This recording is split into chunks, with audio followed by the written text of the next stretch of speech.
Sobre a eloquência em vernáculo. Divulgaria Eloquentia. Dante Alighieri. Da obra. O nome de Dante Alighieri é tão firmemente associado à sua obra-prima, a Comédia, a ponto de, obedecendo seu desejo ao apresentar-se como autor e protagonista daquele percurso de salvação, ser-nos impossível um discurso sobre o primeiro sem a presença da segunda. Contudo, assim como Dante de certa forma ainda projeta uma sombra nos poetas italianos de todas as épocas, chamados a medir-se com suas composições, também aquela grande narrativa poética ofusca e suas demais obras, a ponto da crítica dantesca dividir sua produção entre a comédia e as demais obras, agrupadas sob o nome talvez injusto de opere minori e obras menores. Um fenômeno, de qualquer maneira, não sem motivações. Além de serem poucas as obras literárias de estatuto mais canônico que esta, e além de seu sentido e as ocasiões de sua redação possuírem uma ligação inviolável com a biografia de seu autor, é graças a seu extremo valor literário que Dante é hoje um nome conhecido a ponto de ser objeto igualmente de banalização e de fetiche, e não algum sempre válido mas obscuro poeta medieval. Este predomínio que chega à exclusividade é porém nocivo na avaliação de todas as demais obras do autor, sejam as literárias, como as eclogue, ou as teóricas, como o próprio Divulgaria Eloquentia. Fato lamentável, pois toda a sua produção, inclusive a comédia, é expressão daquela sua tão defendida praxis de realização do indivíduo como homem e como membro de uma comunidade, permeada pelo comentário e pela reflexão sobre si próprio e sobre sua produção. Mesmo quando estas opere minori são acolhidas, não de raro são lidas em função auxiliar à comédia, como se escritas para explicá-la ou como se um desenho final desta estivesse presente na mente do autor antes mesmo de iniciá-la. Ao contrário, devemos reconhecer o instante de cada obra, fugindo deste aplanamento de toda a sua produção que evidencia um aspecto de muita historiografia literária ainda longe de ser em todo superado. O fato de frequentemente construirmos uma personagem de autor, cristalizada em idade e atitude, de cuja pena teriam saído em contemporâneo todas as suas obras. É exatamente o caso de Dante, um eterno 35enne entre o terror e a severidade, como retratado na estátua de Piazza Santa Croce em Florença. Assim, lembrando as advertências de Boerio, 1996, não devemos incorrer no erro fácil de ler as opere minori como um panos de fundo ou um prolegômeno à comédia. Observação particularmente válida na relação desta com Divulgaria Eloquentia, como esperamos conseguir expor velozmente nesta introdução. O Divulgaria Eloquentia como opera minori. Nenhum outro texto talvez exemplifique melhor a reduzida atenção dada às opere minori, principalmente no período anterior ao despertar da pesquisa científica sobre Dante, do que o Divulgaria Eloquentia, este inconcluso tratado em latim sobre linguagem e língua, composição e crítica literária.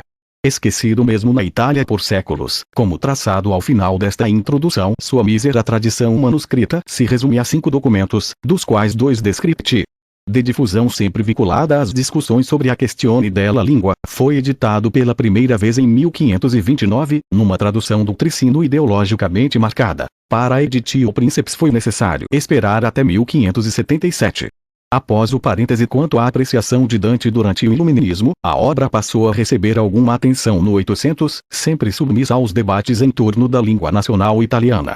Contudo, como afirmou Alessandro Manzoni, rebatendo seus maiores apologistas com a ironia que lhe era típica, coube-lhe uma sorte, não nova em seu gênero, mas sempre curiosa e notável, aquela de ser citada por muitos e lida por quase ninguém. Manzoni, 1870.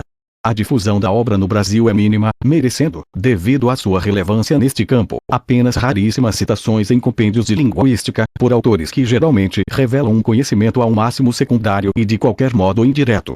Temos notícia de uma única tradução ao português de autoria de P.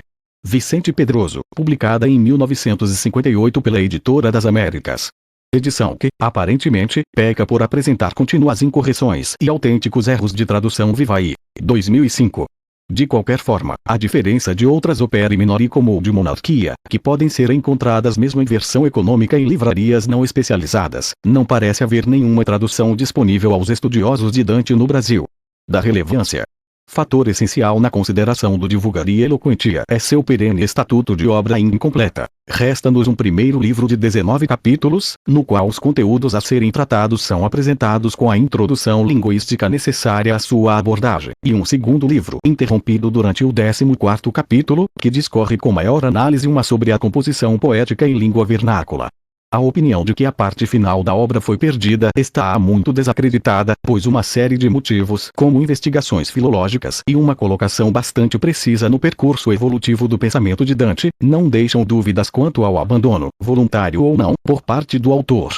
Assim, em oposição ao Boccaccio que a fazia posterior à comédia, sendo supostamente interrompida pela morte de Dante em 1321, uma série de indícios internos permite-nos situar a redação nos primeiros anos de seu exílio, entre 1302 e 1305, quase certamente em paralelo à elaboração do Convívio. Em essencial, contudo, a obra é indiscutivelmente anterior à comédia.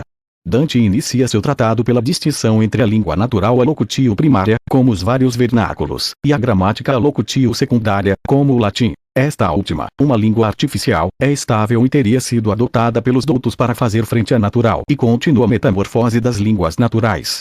Sem falsa modéstia, Dante comenta sua inovação ao defender a superioridade do vernáculo sobre a gramática, apesar da perene mutação do primeiro. Em justificativas mais teológicas que bíblicas, esta variabilidade é apresentada como consequência humana ao castigo imposto pela construção de Babel, e após uma rápida resenha das três principais línguas da Europa, que hoje em dia reconheceríamos grosso modo como as famílias eslávica, germânica e românica, a investigação se concentra nesta última, a língua tripartida comum a italianos, franceses e espanhóis. A mais nobre entre as três variedades é a italiana, por ser mais próxima da gramática e por ser aquela na qual são compostos os melhores poemas. Contudo, enganam-se, segundo Dante, os que acreditam que seja alguma cidade da Itália em particular a deter a forma mais ilustre e nobre do vernáculo. Apesar de algumas falas locais estarem mais próximas desta, o vernáculo nobre, e portanto adequado à composição poética, não é encontrado em região alguma, e feito um exilado transita de cidade em cidade, buscando abrigo entre os que o acolham. É assim que o foco principal do autor se desloca da linguística à literatura, quando no segundo livro são analisados os argumentos e as formas poéticas, essencialmente a canzone, próprias à grande composição. Apesar de inúmeras teorias a respeito, muitas plausíveis e bem documentadas, é impossível afirmar quais temas seriam tratados nos capítulos e livros seguintes, ou mesmo se estes chegaram alguma vez a ser planejados em maior detalhe. O que é o Divulgaria Eloquentia? Divulgaria Eloquentia é um curto e incompleto tratado acerca da utilização do vernáculo na poesia. Na conceituação do próprio Dante, por vernáculo entendemos aquela língua a qual as crianças são acostumadas pelos que as rodeiam, aquela língua que, sem o estudo de regras, aprendemos ao imitarmos nossas amas, dividido em 2 livros. Antes que a discussão sobre a poesia ganhe forma, é levada a cabo uma discussão sobre qual vernáculo deve ser empregado. O autor, tendo analisado quase todos os vernáculos da ainda não unificada Itália da época, fala sobre um vernáculo ilustre, que é uma mistura de alguns daqueles, limitando-se, assim, a uma relevante influência de latins vernaculares. O tratado é escrito em latim, já que esta era a língua culta e padrão para os intelectuais da Idade Média no Ocidente cristão. Não é estranho, apesar de irônico, que Dante faça sua defesa do uso da língua vernácula em latim. A poesia que se deseja escrever em vernáculo é considerada alta, nobre. Os temas, o próprio autor os deixou definidos: o amor, a guerra e a moral. Acredita-se que o tratado tenha sido iniciado logo após o exílio de Dante de Firenze, em 1302. No primeiro livro da obra, há referência ao, então ainda vivo, Marquês Giovanni di Monferrato. Tal fato implica que a margem de erro dos filólogos acerca do início de sua redação seja o ano da morte do Marquês, 1305. Outro ponto a favor desse período é o pequeno número de referências que Dante faz à cidade de Bologna no livro primeiro, lembrando que foi esta a primeira cidade para a qual migrou em seu exílio. No primeiro livro do Convívio, outra de suas opere minori, é comentado o desejo de escrever uma obra que argumentasse acerca do uso do idioma vernáculo na poesia.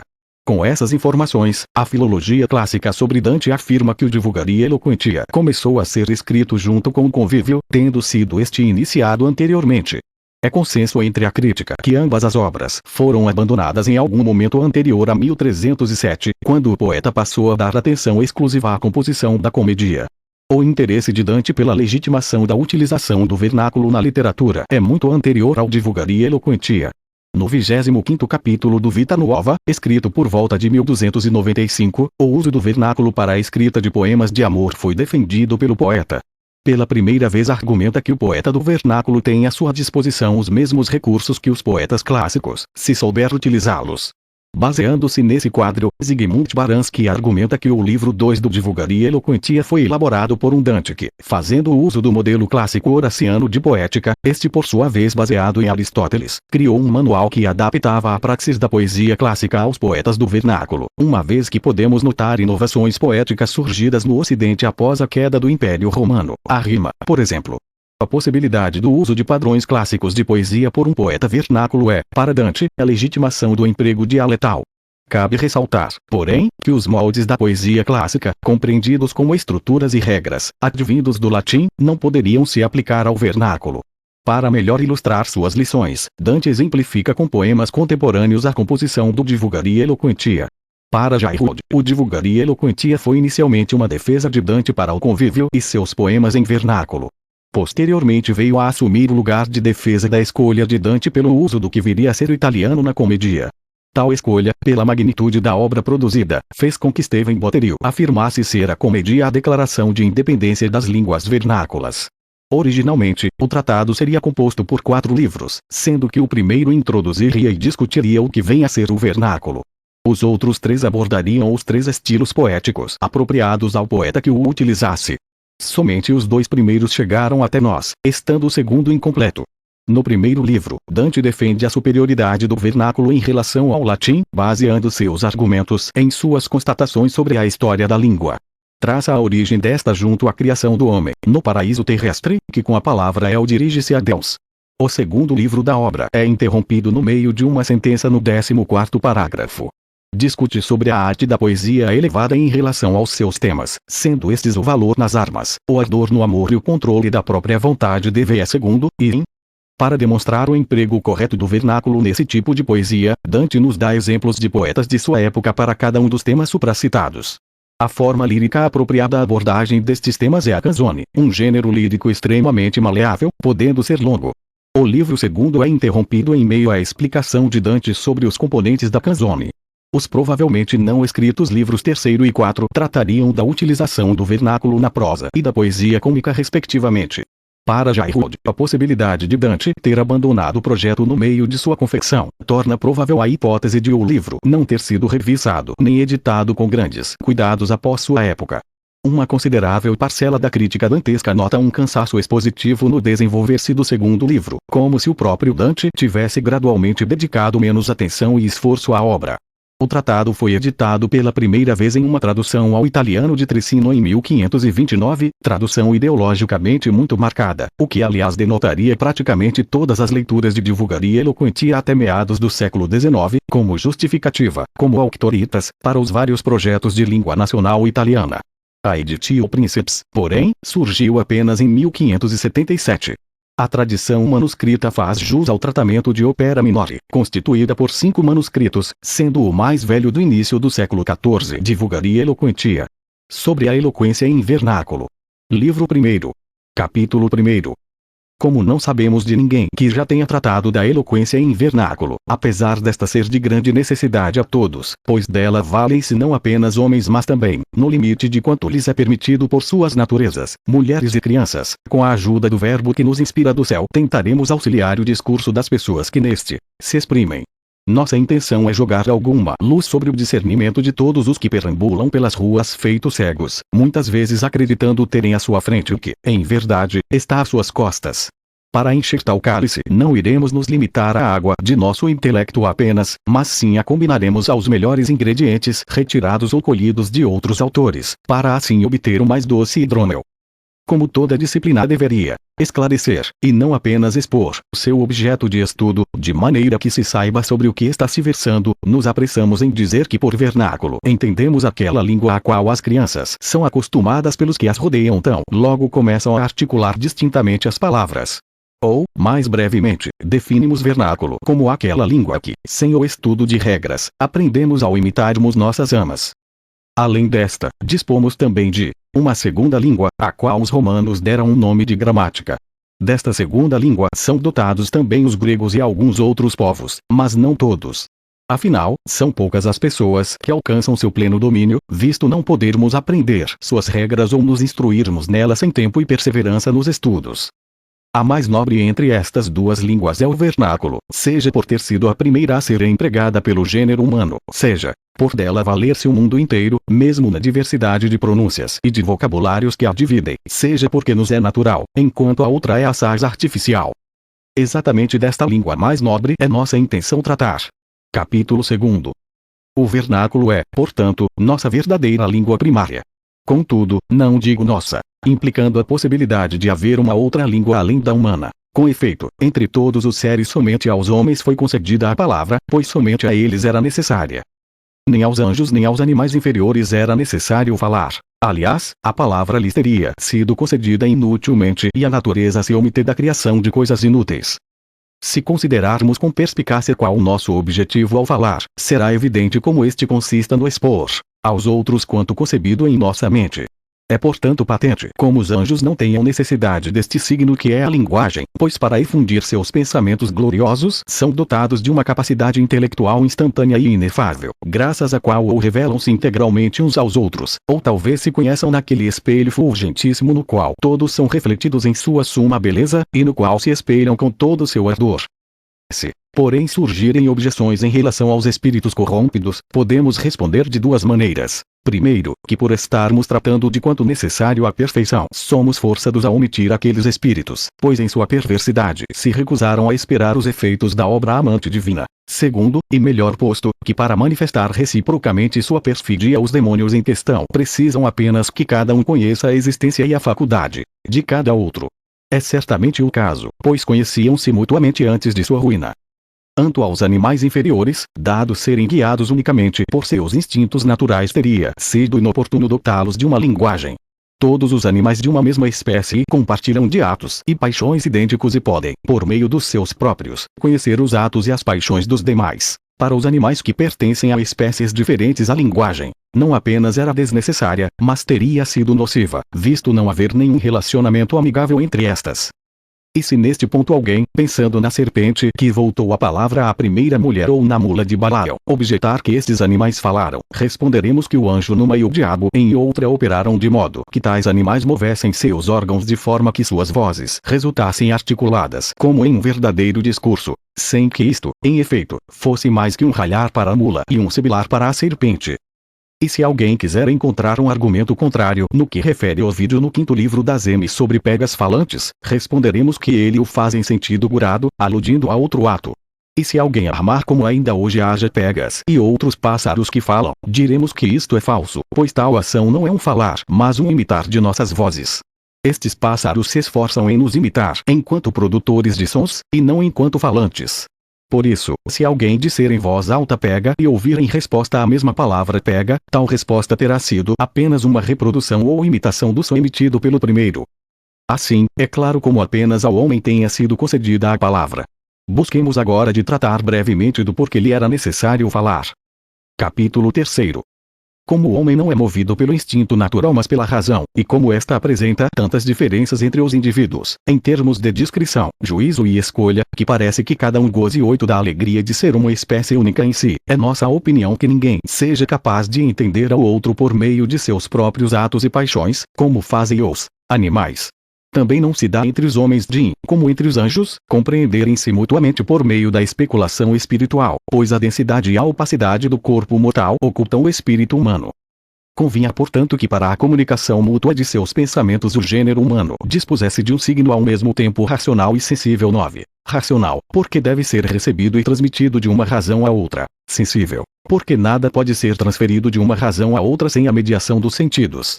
Se tal signo fosse unicamente racional, não poderia passar de uma razão a outra. Se, de outra forma, fosse apenas sensível, não poderia receber conceitos em uma razão nem introduzi-los em outra. É precisamente este signo o nobre objeto de que tratamos. Com efeito, é algo sensível, enquanto som, e algo racional, enquanto resulta condutor de um significado que depende de nosso arbítrio. Capítulo 4.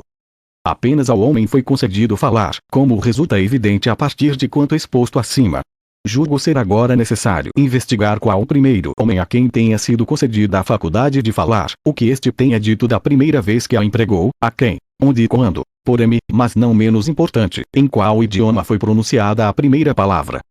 Segundo a narrativa no início do livro do Gênesis, onde a Sagradíssima Escritura trata da origem do mundo, a falar antes dos demais teria sido uma mulher, ou seja a presunçosíssima Eva, quando ao questionamento do diabo respondeu: do fruto das árvores do jardim, podemos comer. Mas do fruto da árvore que está no meio do jardim, Deus nos disse: não comais dele nem sequer o toqueis, do contrário morrereis. Contudo, mesmo que dos textos se obtenha que por primeira tenha falado uma mulher, é mais razoável acreditar que, ao contrário, por primeiro tenha sido um homem. Aliás, seria inconsequente pensar que então o excelente ato do gênero humano precedesse não um homem, mas uma mulher.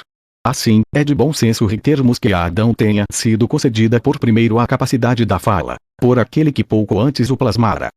Anto a primeira palavra pronunciada pela voz do primeiro falante, é este um ponto no qual não hesitamos em armar algo evidente a qualquer mente lúcida. Foi o equivalente de Deus, ou seja a palavra El, pronunciada em tom ou de pergunta, ou de resposta.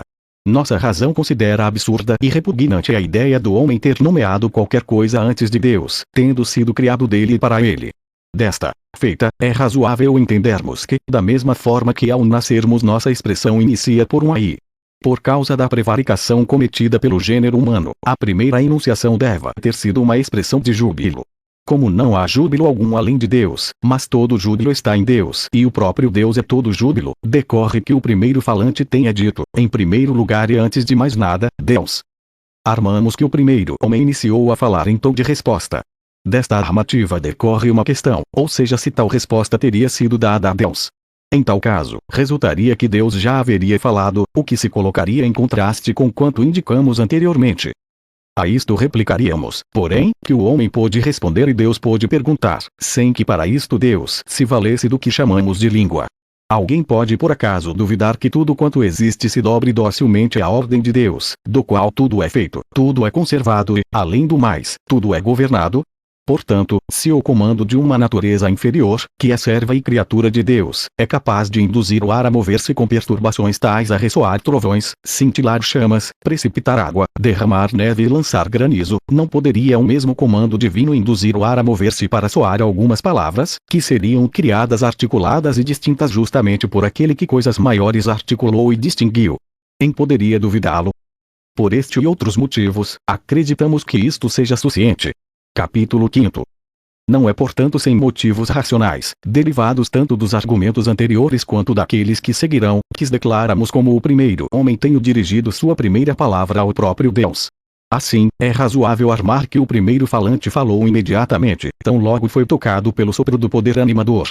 De fato, acreditamos que para o homem ser sentido é um ato mais humano do que sentir, desde que ele seja sentido e sinta enquanto homem.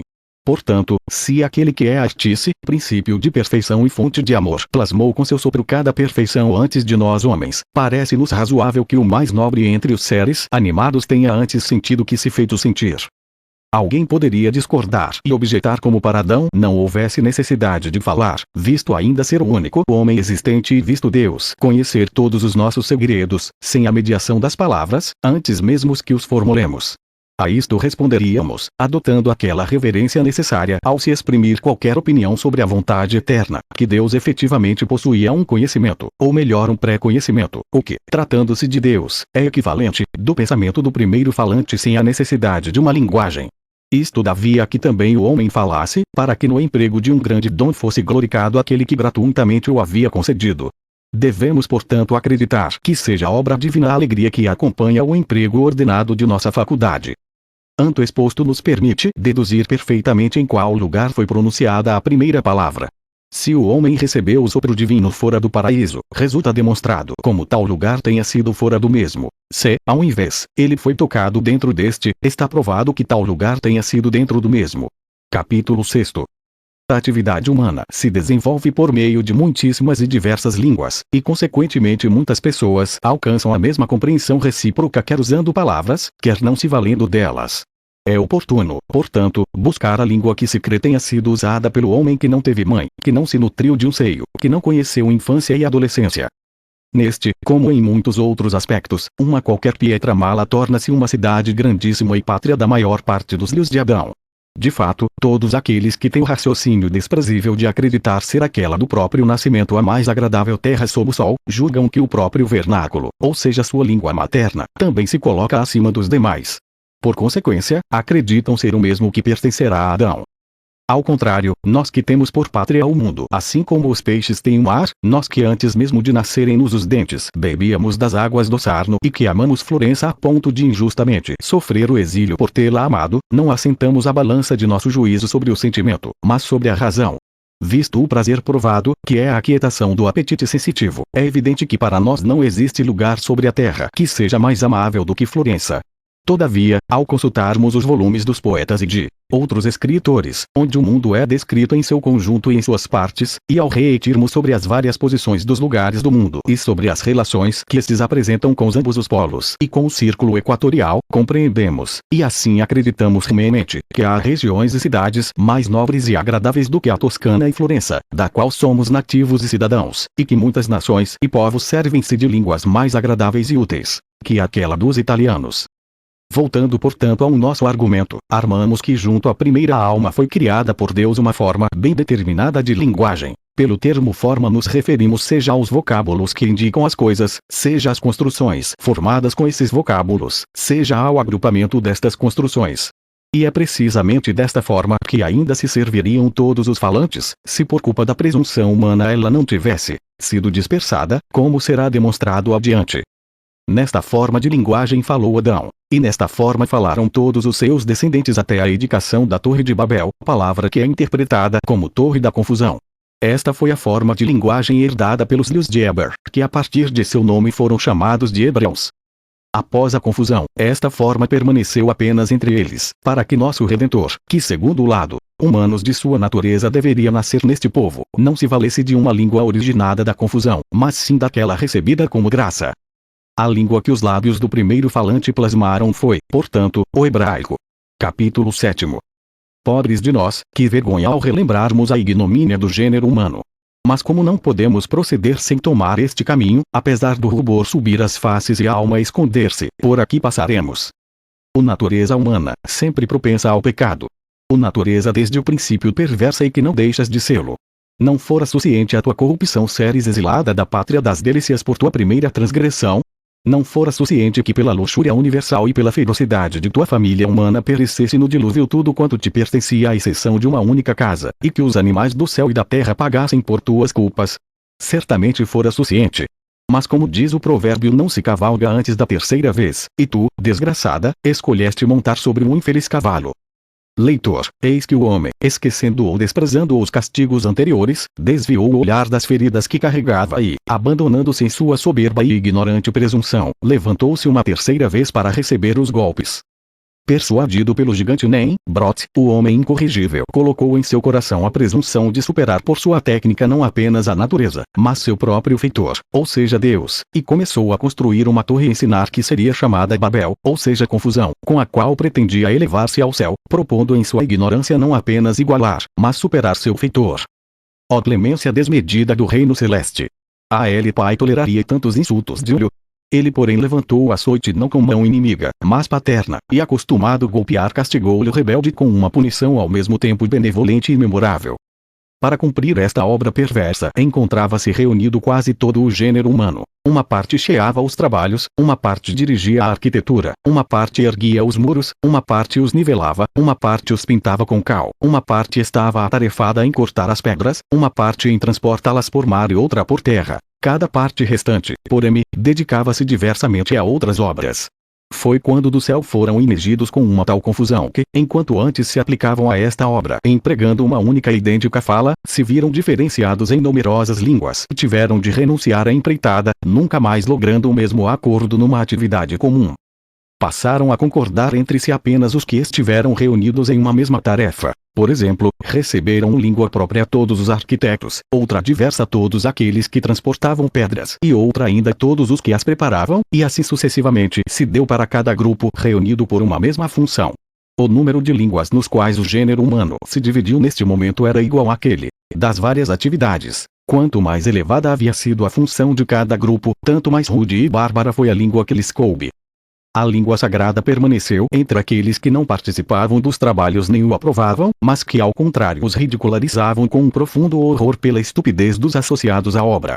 pelo que conjecturamos, pertencia a esta parte, que em número e proporção era mínima, à estirpe de Sem, o terceiro filho de Noé. Precisamente desta nasceu o povo de Israel, que utilizou a língua antiquíssima até desperder-se.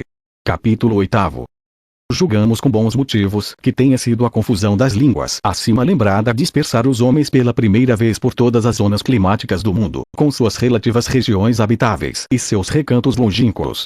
E como a raiz primogênita da espécie humana fora plantada nas regiões orientais, foi a partir destas que nosso gênero se difundiu de uma parte a outra estendendo seus múltiplos ramos, para em prolongar-se até os limites ocidentais. Portanto, talvez tenha sido aquela primeira vez na qual a boca de seres racionais tenha bebido dos rios da Europa, ou ao menos de alguns destes. Mas seja estivessem chegando à Europa pela primeira vez, seja fossem nativos que estivessem retornando, estes homens trouxeram consigo uma língua tripartida. A uma parte destes coube a região meridional da Europa, a outra a setentrional e uma terceira, que hoje chamamos de gregos, ocupou uma parte da Europa e uma parte da Ásia. De cada única e idêntica língua que haviam recebido na confusão vingadora originaram-se, como mostraremos adiante, diversos vernáculos. Sobre todo o território que se estende da foz do Danúbio, ou dos pântanos da Miótide, como se queira, até os limites ocidentais da Inglaterra, cujos demais limites são tanto as fronteiras dos franceses e dos italianos quanto o Oceano Atlântico, dominou uma única língua, mesmo tendo em seguida se ramicado nos diversos vernáculos relativos a eslavos, húngaros, teutões, saxões, ingleses e a um número de outras nações. A maioria destes vernáculos permanece, como vestígio da identidade inicial, que para responder armativamente quase todos estes povos dizem em Jô. A partir do território desta língua, ou seja a partir das fronteiras da Hungria em direção a Oriente, um outro idioma ocupou tudo quanto de lá em diante é chamado de Europa, estendendo-se inclusive além desta região. A toda a parte restante da Europa coube a uma terceira língua, que hoje se revela tripartida. De fato, alguns para armar dizem ok, outros oi e outros ainda si, ou seja os hispânicos, os francos e os latinos. E o indício que os vernáculos destes três povos descendam de uma única e idêntica língua é manifestado pela identidade entre os vocábulos com que esses denominam muitas noções, como Deus, céu, amor, mar, terra, vive, morre, ama e quase todas as demais. Entre estes povos, aqueles que empregam o ok ocupam a parte ocidental da Europa meridional, a partir das fronteiras dos genoveses. Aqueles que dizem-se são encontrados na parte oriental da mesma, partindo das mesmas fronteiras até chegar à Sicília, mais precisamente com limite naquele promontório da Itália onde inicia o Golfo do Mar Adriático. Por sua vez, quanto aos que dizem o estes se encontram, de certa forma, ao norte dos demais. A oriente tem os alemães, a ocidente e setentrião estão circundados pelo mar da Inglaterra e por limite extremo tem as montanhas de Aragão. Porém, ao meio-dia conam com os provençais e com os declives dos Apeninos. Capítulo 9. Convém agora pôr à prova a razão que obtivemos, pois pretendemos investigar questões nas quais não podemos nos sustentar sobre autoridade alguma, o sucessivo alterar-se de uma língua que, inicialmente, havia sido única. E como se procede com maior segurança e rapidez pelos caminhos melhor conhecidos, prosseguiremos pela estrada constituída por nossa própria língua, relegando as demais. Anal, aquela que se mostrar a causa destes fenômenos em uma língua resultará válida também para as outras. Como exposto acima, a língua sobre a qual procede nossa argumentação é tripartida, pois alguns dizem ok, outros si e outros ainda o eu. Imediatamente após a confusão tenha sido uma única língua, e é isto que devemos provar por primeiro, é formado pelo fato de concordarmos em muitos vocábulos, como demonstrado pelos mestres de eloquência. Anal, um acordo anterior seria incompatível com a própria confusão que se abateu do céu durante a construção de Babel. Assim, os mestres das três línguas concordam em muitos vocábulos, principalmente naquele que significa amor. Confrontemos Girault de Bornelho, se sentis fezeus amix, perverencus era amor, o rei de Navarra, de M amor se viente sem et bom pé, e o senhor Guido Guinizelli, nefe amor prima che gentil core, né gentil prima che amor, natura. Devemos indagar por que esta língua se diferenciou em três ramos, e por que de cada uma destas variedades por sua vez apresenta variações, como as encontradas entre as línguas do lado direito e esquerdo da Itália, pois os padovanos falam de um modo e os pisanos de outro. Devemos investigar também por que discordam em suas falas os habitantes de localidades próximas, como se dá entre milaneses e veroneses, ou entre romanos e orentinos, e mesmo aqueles que pertencem a um mesmo povo, como entre os habitantes de Nápoles e aqueles de Gaeta, ou entre os raveneses e os faentinos. Porém, e caso ainda mais admirável, como até mesmo os habitantes de uma mesma cidade possam falar em modos diversos, como ocorre entre os bolonheses de Borgo San Sepolcro e aqueles de Strada Maggiore. Visto serem encontradas todas estas diferenças e variações linguísticas, resultará claro que por base pode haver uma única e exclusiva razão. Sabemos que nenhum efeito, enquanto efeito, é superior à sua causa, pois nada pode causar aquilo que já não é. Assim, todas as nossas línguas, salvo aquela criada por Deus junto ao primeiro homem, são frutos de uma reconstrução ocorrida por nosso arbítrio após aquela confusão que nada foi além do esquecimento da linguagem anterior. O homem é o mais instável e imutável entre os seres animados e sua língua, como as demais coisas humanas, usos e costumes, por exemplo, não poderia ser durável e contínua, necessariamente variando com a distância no espaço e no tempo. E sobre o termos armado da variação no tempo, esta não pode a nosso aviso ser posta em dúvida. Retemos, ao contrário, que deva ser admitida irmãmente com base no exame atento de outras obras humanas, o qual demonstra como a diferença em relação a nossos antiquíssimos concidadãos é maior do que aquela em relação a nossos contemporâneos mais distantes. Ousamos portanto armar que se os mais antigos habitantes de Pavia ressurgissem neste momento, falariam uma língua diferente daquela dos paveses de hoje, e não similar. Aliás, quanto sustentamos não deveria surpreender mais de quanto surpreenderia encontrar uma criança que se tornou adulta sem que a tivéssemos visto crescer. Não percebemos movimentos graduais, e consideramos algo tão mais estável quanto mais tempo nos é necessário para verificarmos sua mutação. Não é portanto de maravilhar-se quando alguns homens, em pouco diferentes dos animais quanto à sua capacidade de juízo, armam que uma mesma língua invariável tenha sempre imperado em uma dada cidade. O variar de uma língua dentro de uma cidade ocorre aos poucos e durante uma longuíssima sucessão de anos, enquanto a vida humana, por sua própria natureza, é brevíssima. Se portanto, como foi dito, uma língua varia em um mesmo povo com o passar do tempo, e não pode de maneira alguma manter-se imóvel, as línguas de populações que vivem separadas e distantes devem necessariamente alterar-se de maneiras diversas, como de diversas maneiras mudam os usos e costumes destas populações, os quais não são estáveis à causa da natureza ou da sociedade, mas ao contrário nascem como frutos do arbítrio humano e com base em critérios de proximidade espacial. Desta consideração partiram os inventores da gramática, a qual é gramática exatamente para estabelecer uma língua inalterável e sempre idêntica, mesmo em épocas e lugares diferentes. Esta língua, tendo sido chada em suas regras pelo consenso de muitos povos, não está sujeita ao arbítrio de cada indivíduo singular. Por consequência, não pode ser mutável. Assim, foi criada para nos permitir alcançar a autoridade e conhecer as gestas dos antigos ou de quem é diferente de nós pela diversidade entre nossos lugares. De forma oposta, o variar de uma língua que flutuasse de acordo com o arbítrio dos indivíduos impediria estes conhecimentos em todo, ou ao menos os consentiria de maneira imperfeita. Capítulo 10. A nossa língua é hoje tripartida, como foi dito acima, e o ato de pesá-la e confrontá-la consigo mesma no aspecto tríplice que assumiu nos causa tanto temor e tanta excitação que não ousaríamos, neste ponto, conceder a primazia a esta ou aquela parte. Contudo, sabemos que os inventores da gramática adotaram por advérbio armativo o sic, escolha que parece conferir uma certa superioridade aos italianos, que dizem si. Cada uma das três partes apresenta em seu favor uma grande cópia de testemunhos. A língua do eu tem em sua defesa que, visto seu caráter mais ágil e agradável, e pertence a tudo quanto foi idealizado em prosa vernácula ou reduzido à mesma, como a compilação da Bíblia e das gestas de troianos e romanos, além das belíssimas aventuras do rei Arthur e de várias outras obras de história e doutrina.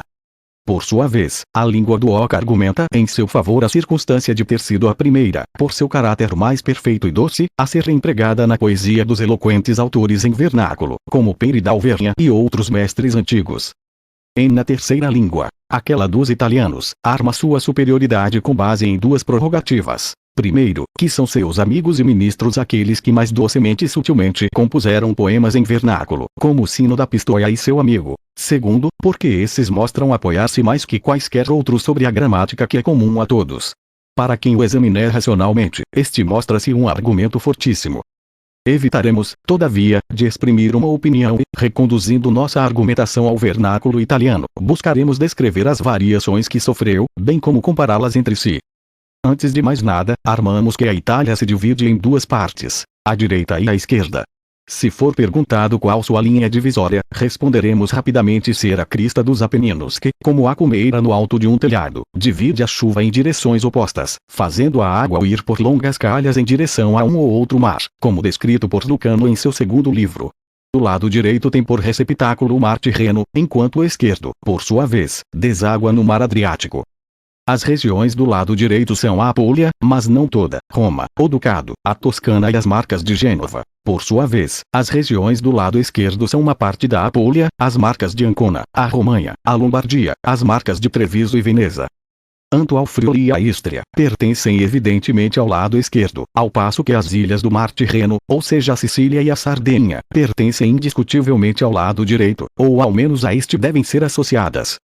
As línguas dos habitantes de ambos os lados, e das regiões a estes associadas, são diferentes entre si. Assim, há diferença entre a língua dos sicilianos e aquela dos apúlios, entre a dos apúlios e aquela dos romanos, entre a dos romanos e aquela dos espoletinos, entre a destes últimos e aquela dos toscanos, entre a dos toscanos e aquela dos genoveses e, porém, entre a dos genoveses e aquela dos sardos.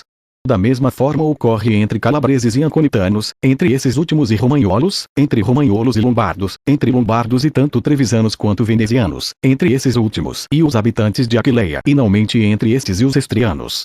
Neste ponto, acreditamos que nenhum italiano discorde de nós. A Itália revela-se portanto diferenciada em pelo menos 14 vernáculos. Além disto, estes se diferenciam em si próprios, como por exemplo se dá na Toscana entre o senese e o aretino, ou entre o ferrarese e o placentino na Lombardia. Isto sem comentarmos das variações que podem ser encontradas numa mesma cidade, como exposto no capítulo anterior. Desta forma, se quiséssemos contar as primárias, secundárias e demais variações do vernáculo na Itália, mesmo nesta pequeníssima parte do mundo alcançaríamos não apenas milhares, mas um número ainda maior de variedades. Capítulo 11.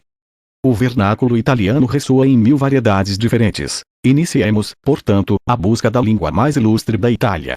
Para abrir um caminho livre à nossa caçada, de início eliminaremos da selva os arbustos intrincados e os espinhos. Assim, visto que os romanos julgam ter sempre o direito à primazia, não é injusto que lhes seja dada a precedência neste trabalho de erradicação das ervas daninhas, declarando como em nenhuma argumentação sobre a eloquência em vernáculo deveria se fazer referência a eles. Armamos que o vernáculo dos romanos nem mesmo é uma língua, mas sim um tristelóquio. É o mais torpe entre os vernáculos italianos, o que não é de surpreender visto possuírem os mais horríveis usos e costumes e mostrarem-se os mais fétidos entre os povos. Esses dizem, Messuri, quinto disse. Desfaçamo-nos, com estes, dos habitantes das marcas de Ancona, que dizem chiinamente scati siati, e junto eliminemos também os espoletinos.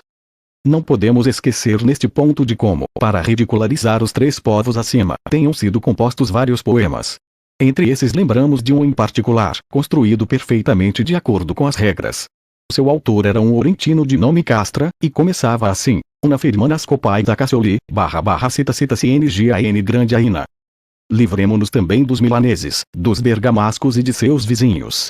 Também neste caso lembramos de como, para zombá-los, alguém cantou, Enter l'ora del vesper, / se o fudel mês do chover. Suprimamos ainda, os habitantes de Aquileia e da Ístria, que pronunciando as palavras com brutalidade dizem, ses faz tu. Eliminemos com estes também todos os falares de áreas montanhosas e rurais, que por suas pronúncias soam sempre em litígio com a língua dos que residem nas cidades, como ocorre para as populações de Casentino e de Frata. Anto aos sardos, que não são italianos mas são associáveis aos italianos, eliminemos também estes, porque são os únicos que ao invés de possuírem um vernáculo próprio imitam a gramática como os macacos imitam os homens. De fato, dizem domus nova e dominus meus. Capítulo 12. Separado de alguma forma o joio do trigo dos vernáculos italianos, cabe avaliar os que restaram para eleger rapidamente aquele que seja o mais honrado e honorico entre eles. Consideremos por primeiro o siciliano, pois a este vernáculo é atribuída uma fama superior à dos demais. Isto se dá seja porque pelo nome de siciliana é indicada toda a produção poética da Itália, seja porque muitos mestres nativos da ilha compuseram poesia elevada, como nas famosas canções A Corcella Igua per lo Foculace e Amor, Celungiamente Mai Menato. Todavia, se observarmos com cuidado de que resulta esta fama da Trinacria, descobriremos como persiste apenas pela infâmia dos príncipes italianos, que domados pela soberba portam-se não como grandes homens, mas como plebeus. Aqueles senhores grandes e ilustres, o imperador Frederico e seu nobre irmão Manfredin, souberam exprimir toda a nobreza e a retidão de suas almas e, enquanto lhes permitiu a fortuna, dedicaram-se às atividades apropriadas aos homens, desprezando aquelas bestiais. Por isto todos aqueles dotados de um coração nobre e rico de graças divinas se esforçaram em manter-se próximos à majestade de tais príncipes. De consequência, tudo quanto aqueles tempos foi produzido por italianos de almas nobres vinha à luz inicialmente naquela corte de tão insignes soberanos. E como a sede do trono real encontrava-se na Sicília, deu-se que tudo quanto nossos predecessores produziram em vernáculo fosse chamado de siciliano, termo que ainda hoje empregamos e que os vindouros não conseguirão alterar. Racá, racá. O que anunciam agora os sons da trombeta do mais novo Federico, o sino de guerra de Carlos II, as trompas dos poderosos marqueses Giovanni e Azo, os pífaros dos demais nobres? O que dizem senão venham a mim os carnices, venham a mim os hipócritas, venham a mim os avarentos? Mas é melhor voltarmos a nosso argumento, ao invés de discorrer em vão.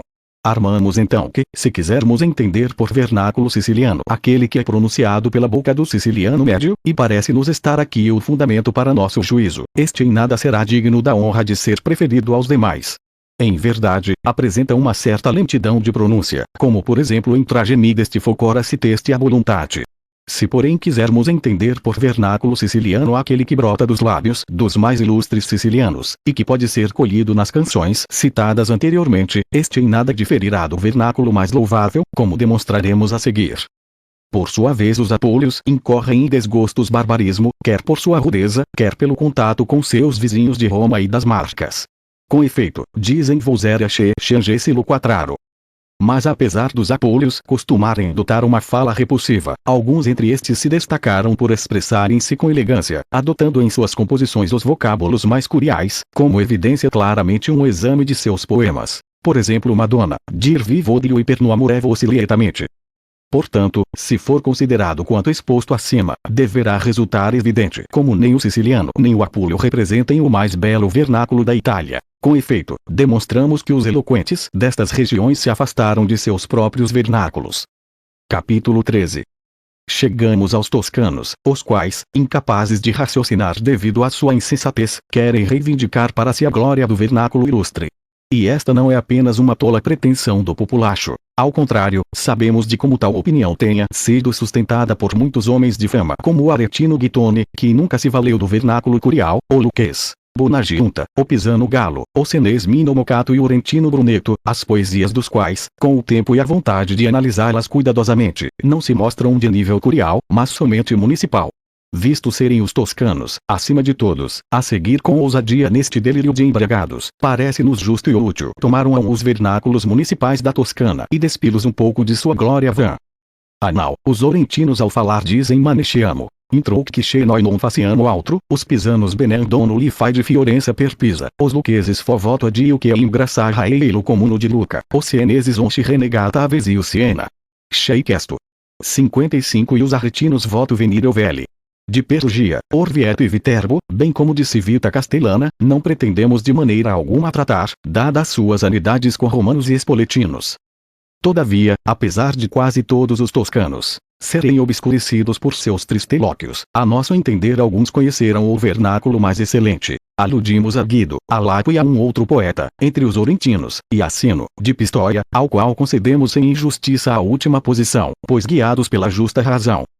Desta forma, se examinarmos os vernáculos toscanos e considerarmos como os autores acima louvados tenham se afastado de suas línguas, não restará dúvida quanto ao vernáculo que estamos buscando não ser aquele colhido entre os povos da Toscana, mas outro.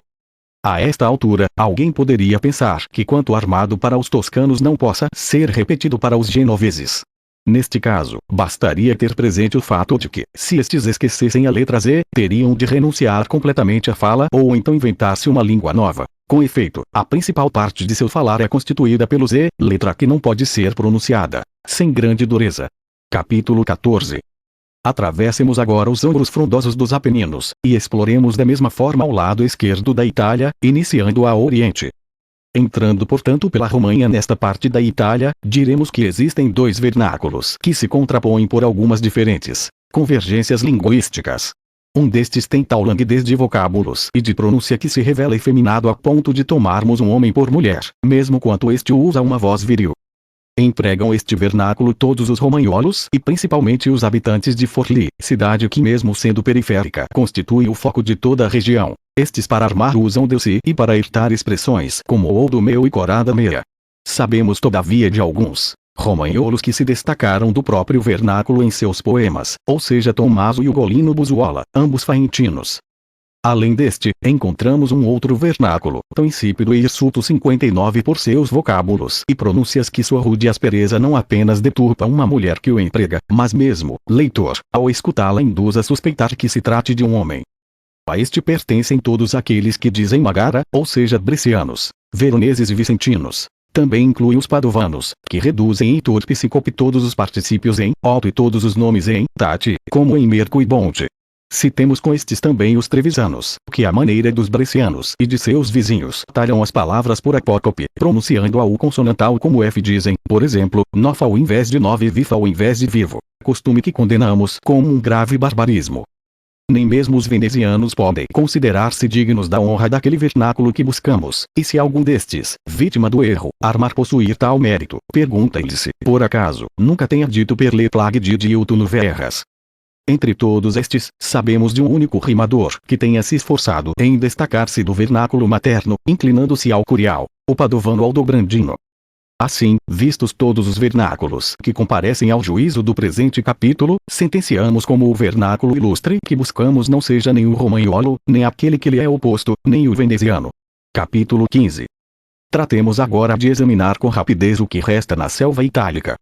Assim, armamos que talvez não esteja errada a opinião dos que dizem ser a dos bolonheses a mais bela das línguas, pois estes acolhem no próprio vernáculo alguns elementos de seus vizinhos imoleses, ferrareses e modeneses. Operação esta que, segundo nossa conjectura, realizam todos em relação a seus próximos. Demonstrou o Sordello pela sua Mantua, que faz fronteira com Cremona, Brescia e Verona. Sendo homem de tão elevada eloquência, abandonou o vernáculo pátrio não apenas ao compor poemas, mas mesmo em sua expressão coloquial. Os cidadãos da acima mencionada Bolonha acolhem, portanto, a doçura e languidez dos imoleses, enquanto dos ferrares e dos modeneses tomam uma certa aspereza característica dos lombardos que, a nosso aviso, permaneceu entre os habitantes daquela região após a miscigenação com os estrangeiros longobardos.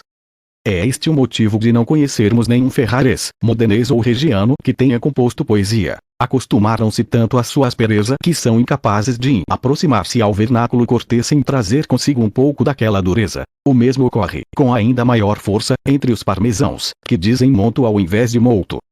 Se portanto os bolonheses acolhem de ambos os lados, como armamos, seria razoável dizer que sua língua, graças à mistura dos caracteres contrários que apontamos, resulta bem temperada em uma louvável suavidade. A nosso juízo as coisas são indubitavelmente assim. Portanto, se aqueles que lhes atribuem o primeiro lugar no âmbito da língua vernácula estiverem se limitando a uma comparação entre os vernáculos municipais da Itália, encontramo-nos facilmente de acordo. Se porém julgam que ao vernáculo bolonhês caiba o primado em absoluto, então divergimos remente. Não é este aquele que chamamos de vernáculo cortês e ilustre, porque se o fosse Guido Guinizelli, o maior de todos, Guido Ghislieri, Fabruso, Honesto e os demais poetas de Bolonha, todos mestres ilustres e plenamente discernentes no julgar vernáculos, não teriam se afastado de seu próprio vernáculo. Consideremos, a este respeito, o grandíssimo Guido com Madonna, L no CH e vi Porto, Guido Ghislieri com Dona, Lu Fermo Core, Fabruso com Lomeu Lontano Giri e Honesto com Pio Noaindo e o Tuo Socorso, Amoré. Todas palavras diferentes daquelas habitualmente usadas no centro de Bolonha. Anto às cidades restantes, nas fronteiras da Itália, não supomos que alguém venha a levantar dúvidas a respeito e, se user, não nos dignaremos de esclarecimento algum. Portanto, pouco resta a dizer neste nosso exame. Assim, desejando terminar esta resenha, observaremos rapidamente quanto resta dizendo que as cidades de Trento, Turim e Alexandria estão tão próximas dos limites da Itália que não poderiam ter línguas puras. Mesmo se tivessem um belíssimo vernáculo, ao invés do torpíssimo que possuem, por sua mistura àqueles de outros povos, teríamos de negar tratar-se de uma língua realmente italiana. Desta forma, se o que buscamos é o vernáculo ilustre da Itália, não poderemos encontrá-lo nestas cidades. Capítulo 16. Varremos os bosques e as campinas da Itália sem encontrar a pantera que perseguimos. Empreguemos então, para sua captura, um método de investigação mais racional, a fim de colhermos em nossas redes esta fera que faz sentir seu perfume em todos os lugares, sem se mostrar em lugar algum. Retomamos assim nossas armas de caça e armamos como para cada gênero de coisas deva existir um elemento basilar com o qual comparar e medir todos os elementos do mesmo gênero, obtendo assim a medida dos demais componentes. É assim que se dá entre os números, onde todos são medidos com relação a 1, dizendo-se que estes são maiores ou menores na medida em que se distanciam ou se aproximam da unidade. É assim também entre as cores, onde tudo é medido sobre o branco, e de fato demos uma cor como mais ou menos luminosa na medida em que se aproxima ou se afasta do branco.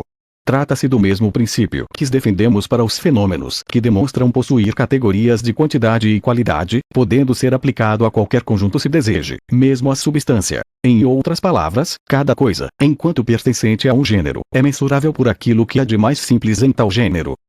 Portanto, para medir nossas ações, enquanto estas podem ser divididas em gêneros, é necessário encontrarmos este índice específico que permita a medição. Assim, ao agirmos como homens em sentido absoluto, temos por índice a virtude entendida em sentido geral, em função da qual julgamos um homem como bom ou mau. Ao agirmos como habitantes de uma cidade, temos por índice a lei, segundo a qual demos o bom e o mau cidadão. Ao agirmos como italianos, dispomos de alguns índices simplicíssimos, constituídos por usos, costumes e língua, com os quais pesamos e medimos as ações dos italianos.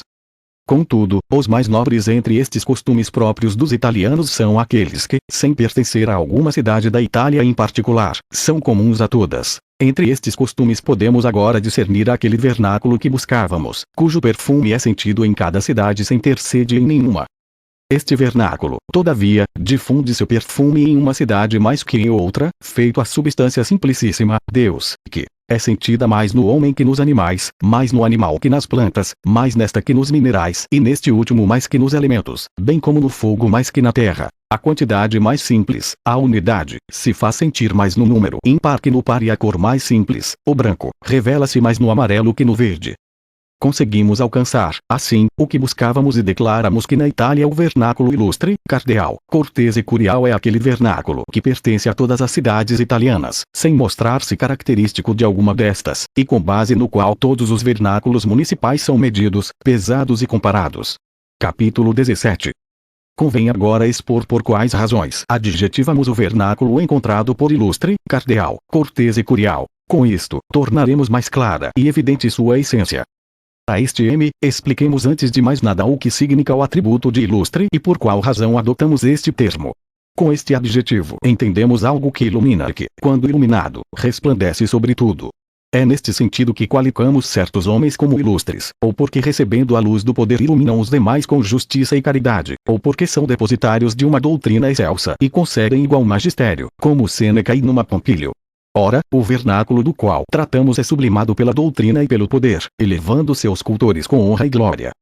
E seja sublimado pela doutrina é evidente. Com efeito, a partir de tantos rudes vocábulos dos italianos, de tantas construções intrincadas, de tantas formas errôneas, de tantas pronúncias rurais, emerge um vernáculo tão excelente, tão límpido, tão perfeito e tão urbano como aquele exibido nos poemas de Sino da Pistoia e de seu amigo. E além disto haja um poder que o eleve, vê-se claramente. Anal, qual poder seria maior do que a possibilidade de mudar os corações humanos, fazendo querer a quem não quer e desquerer a quem quer, como fez e faz este vernáculo? E porém sublime pela honra que concede, é incontestável. Não é verdade como seus ministros vençam na fama qualquer rei, marquês, conde ou senhor. Não há necessidade alguma em demonstrá-lo. E nós mesmos podemos testemunhar o quanto glorifique seus amigos, pois a doçura desta glória nos faz esquecer o exílio. É portanto com todos os méritos que merece ser declarado ilustre. Capítulo 18.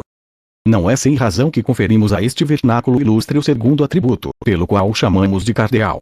De fato, como a porta que inteira segue a dobradiça, movendo-se para dentro e para fora no sentido em que o faz esta última, assim o inteiro rebanho dos vernáculos municipais gira e regira, move-se e detém-se de acordo com suas ordens, como fosse um verdadeiro chefe de família. Não é verdade que este extirpa cada dia arbustos espinhosos da selva itálica? Não enxerta brotos e trasplanta pequenas plantas a cada dia? De que se ocupam seus camponeses além de retirar e dispor plantas? Portanto, merece plenamente a honra de um nome tão elevado. Anto ao adjetivo de cortês que lhe atribuímos, a razão está em que, se nós italianos tivéssemos uma corte única, seria esta a língua do palácio. Anal, se a corte representa a casa comum de todo o reino, sendo a augusta governante de todas as suas partes, convém que nela se encontre e resida tudo quanto for comum a todos sem pertencer a ninguém. Não haveria, aliás, residência mais digna para tão nobre inquilino, e parece ser precisamente este o caso do vernáculo do qual discorremos. Disto deriva exprimirem-se sempre em vernáculo ilustre todos aqueles que frequentam as cortes. Como ulterior consequência, nosso vernáculo ilustre peregrina feito um estrangeiro, encontrando hospitalidade nos mais humildes recantos por sermos desprovidos de uma corte única. Também é justo que este vernáculo seja chamado de curial, pois a curialidade nada mais é que uma norma bem medida nas ações a se cumprir. E visto a balança adequada para tal medição ser encontrada apenas nas mais excelentes cúrias, tudo quando em nossas ações seja medido com exatidão é dito curial. Assim, este vernáculo, que recebe sua medida na mais excelentíssima cúria dos italianos, merece ser chamado de curial. Todavia, aludir a medições na mais elevada cúria dos italianos poderia parecer um gracejo, pois não dispomos de uma cúria. Mas a isto responde-se facilmente. Mesmo não havendo na Itália uma cúria, entendida como um ente único, como aquela do rei da Alemanha, não faltam os membros que a substituam. E da mesma forma que os membros daquela são unicados pela pessoa de um único príncipe, assim os membros da nossa são unidos pela luz graciosa da razão. Seria portanto falso defender que os italianos sejam desprovidos de uma cúria pela inexistência de um príncipe, pois de fato possuímos uma cúria, apesar de sicamente dispersa. Capítulo 19. Armamos então como este vernáculo, que demonstramos ser ilustre, cardeal, cortês e curial, coincida com aquele que é chamado de vernáculo italiano. De fato, da mesma forma como é possível encontrar um vernáculo próprio de Cremona, pode-se encontrar um próprio da Lombardia, e da forma como pode-se encontrar este último, pode-se encontrar um próprio a todo o lado esquerdo da Itália. E como podemos encontrar todos estes, podemos encontrar também um vernáculo que pertença a toda a Itália. E da mesma forma que o primeiro é chamado de cremonês, o segundo de lombardo e o terceiro de semi-italiano, este recebe o nome de vernáculo italiano. Trata-se daquele empregado pelos ilustres mestres da Itália que compuseram em vernáculo, fossem sicilianos, apólios, toscanos, romanholos, lombardos ou autores de ambas as marcas. E sendo nosso objetivo, como exposto na premissa a esta obra, o tratar da teoria da eloquência em vernáculo, começaremos por este, visto ser o mais excelente entre todos, e trataremos nos livros sucessivos de quem, a nosso ver, seja digno de utilizá-lo, para quais argumentos, como, onde, quando e a quem deva ser dirigido. Esclarecido isto, buscaremos iluminar os vernáculos inferiores, descendo gradualmente ao vernáculo que é próprio de uma única família. Livro 2. Capítulo 1.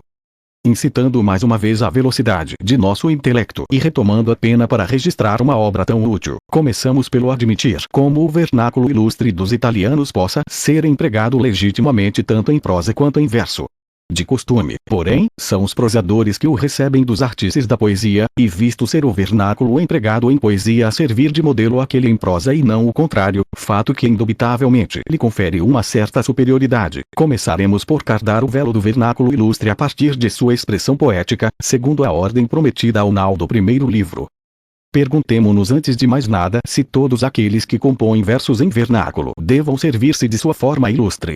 A um exame superficial diria-se de sim, pois a todo autor de versos cabe orná-los o quanto lhe for possível, não havendo ornamento que seja para o vernáculo ilustre. Pareceria evidente como todo versejador devesse empregá-lo. Além disto, se aquilo que é ótimo em seu gênero for misturado àquilo que lhe é inferior, não apenas não parece que diminua este último, mas mesmo que o melhore. Desta forma não somente agiria bem um versejador, mesmo o autor de versos rudes, que misturasse aquele vernáculo ilustre à sua rudeza, mas também estaria cumprindo um dever. Anal, os pouco dotados necessitam de mais ajuda que os capazes. Mostraria-se então claro como a todos os versejadores seja lícito usar o vernáculo ilustre.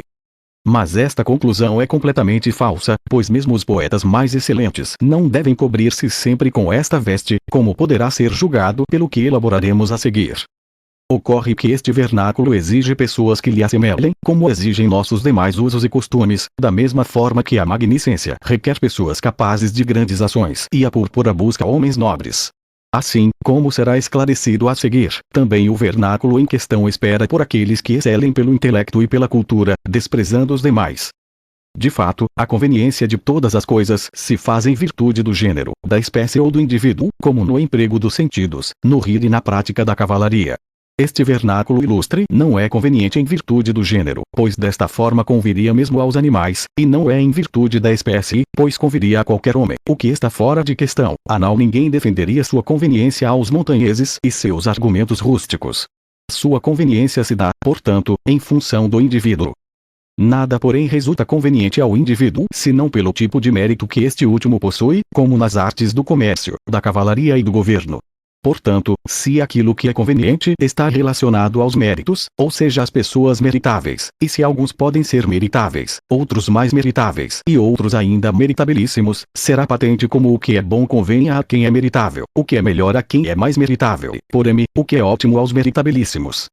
E dado ser a língua um instrumento necessário ao que concebemos, exatamente como o cavalo é necessário ao cavaleiro, e visto os melhores cavalos convirem aos melhores cavaleiros, a língua mais elevada convirá às concepções mais elevadas. Mas as concepções mais elevadas não podem ser encontradas onde não haja cultura e intelecto, e portanto a melhor língua não convém senão àqueles dotados de intelecto e cultura. Desta forma, a melhor língua não convém a todos que compõem versos, pois a maioria escreve versos sem cultura e sem intelecto. Assim, se não compete a todos, nem todos devem servir-se dela, pois ninguém deve agir contra o princípio da conveniência. Quanto à armação de que todos devam ornar seus versos na medida do possível, estamos de acordo.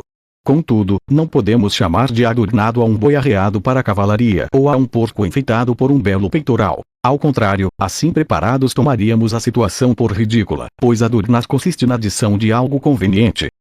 Quanto ao ponto onde se armava que a mistura das coisas superiores com as inferiores renda lucros, armamos que isto é verdade apenas enquanto cesse a possibilidade de distingui-las, como quando se fundem ouro e prata. Quando a distinção entre as partes permanece, a inferior diminui ainda mais em valor, como quando belas mulheres são acompanhadas por outras feias.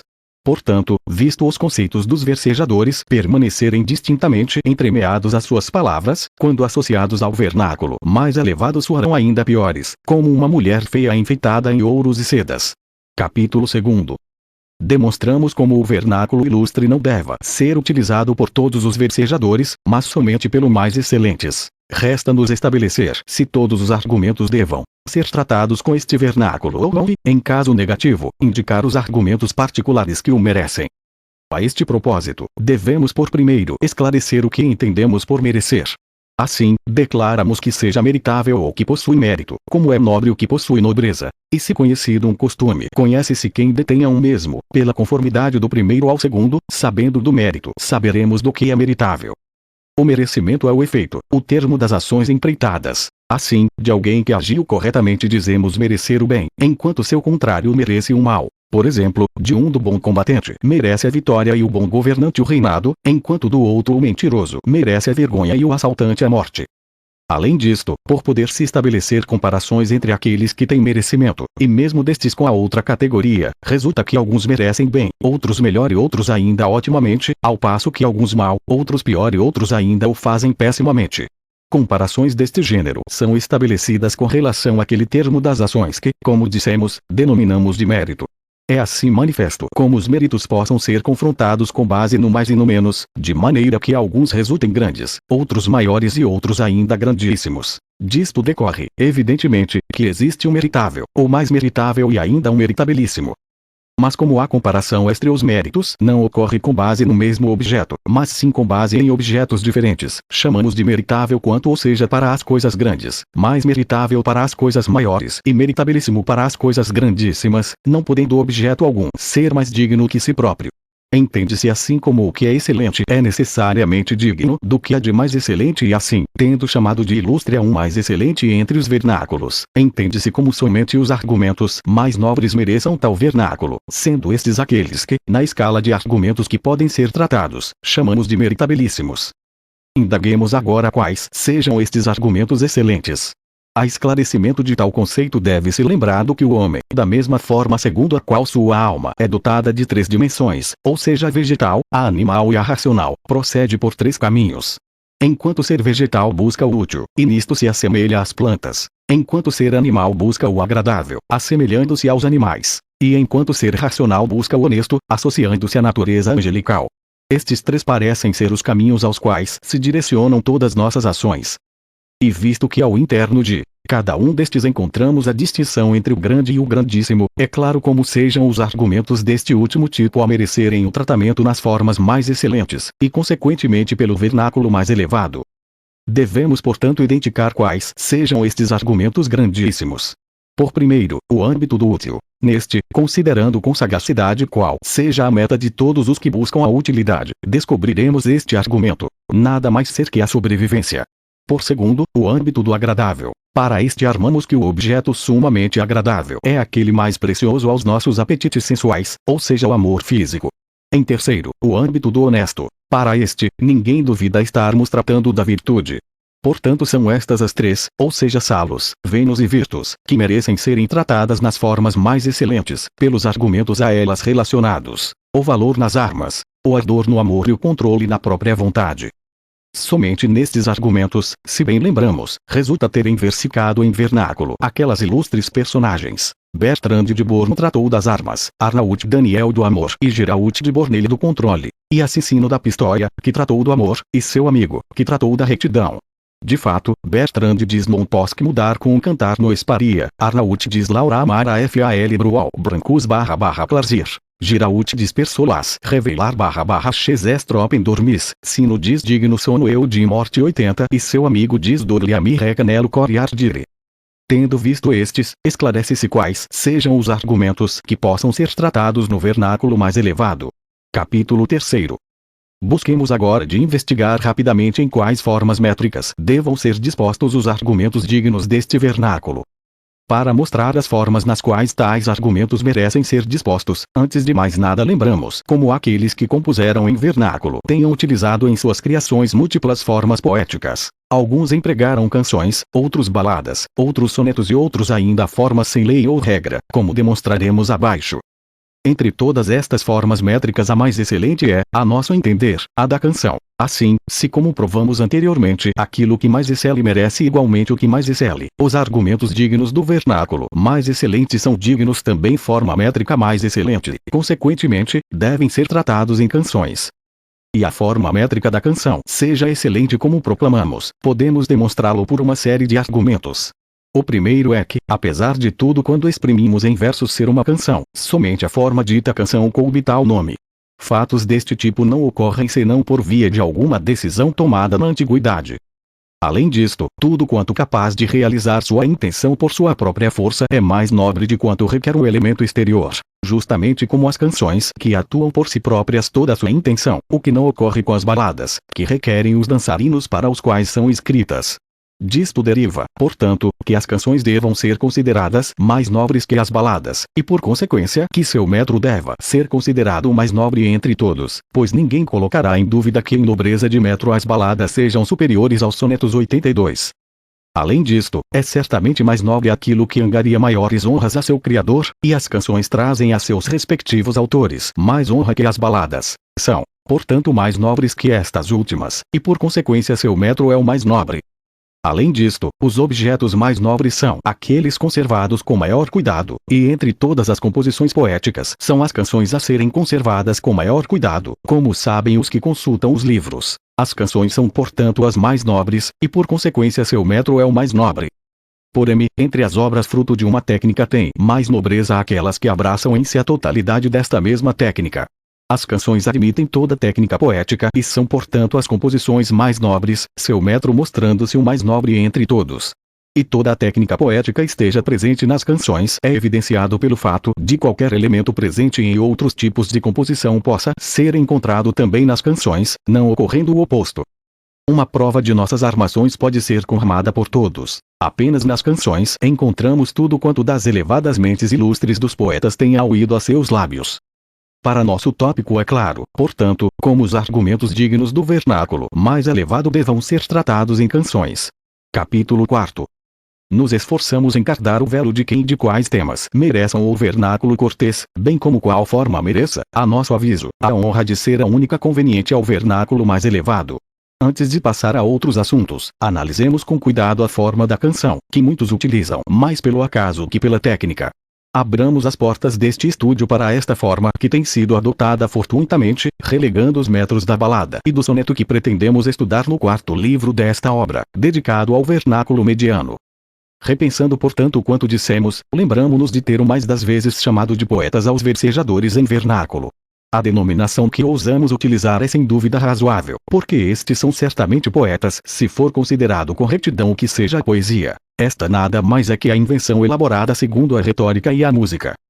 Os versejadores em vernáculo diferem todavia dos grandes poetas, ou seja dos que seguem as regras, porque estes últimos compuseram com língua e técnica regradas, enquanto os outros o fazem, como dissemos, segundo o acaso. Disto deriva, portanto, que quanto mais de perto os imitemos, com mais retidão saberemos compor. Convém assim, por estarmos propondo uma obra de doutrina, emular suas poéticas doutrinais. Antes de mais nada, armamos que cada um deve adequar o peso da matéria aos próprios ombros, para que não lhe suceda de tropeçar e cair na lama, tendo pretendido demais das próprias forças. É o que ensina nosso mestre Horácio quando diz, no início de sua Escolha uma matéria. Entre os argumentos que podem ser apresentados em poesia, devemos apontar quando devam ser cantados em forma trágica, cômica ou elegíaca. Por tragédia indicamos o estilo superior, por comédia o inferior e por elegia o estilo próprio dos míseros. Assim, se os argumentos escolhidos parecem exigir um canto trágico, é necessário adotarmos o vernáculo ilustre, e por consequência a canção. Se ao invés for desejado um canto cômico, deveremos assumir ora o vernáculo mediano ora humilde, cuja distinção será estudada no quarto livro desta obra. Se, porém, julgarmos ser exigido o estilo elegíaco, é oportuno lançarmos mão apenas do vernáculo humilde. Mas deixemos os demais estilos e tratemos agora, como convém, daquele trágico. Está claro como o estilo será realmente trágico somente quando ao porte do pensamento forem aliados o esplendor dos versos, a elevação da sintaxe e a excelência dos vocábulos.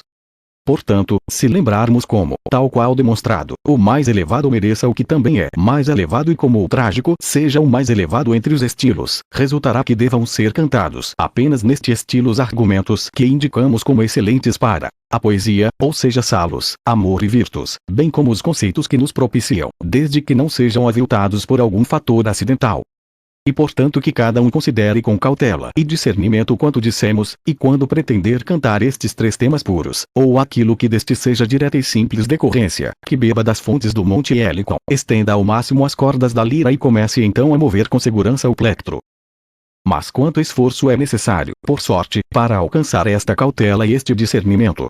Com efeito, não são possíveis sem um vigor no intelecto, uma assiduidade na técnica e um gozo na cultura. Logram-nos aqueles que o poeta, exprimindo-se em sentido curado no sexto livro daí, descreve como preferidos de Deus, sublimados ao céu pela virtude ardente, filhos dos deuses.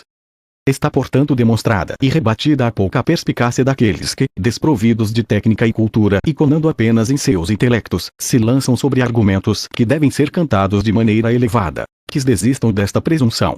Se por sua natureza ou indolência são feito gansos, não aspirem imitar a águia que se eleva às estrelas. Capítulo 5. Parece-nos ter dito o suficiente quanto à elevação dos conceitos, ou ao menos tudo aquilo que nossa obra requeria. Tratemos então, rapidamente, da excelência dos versos.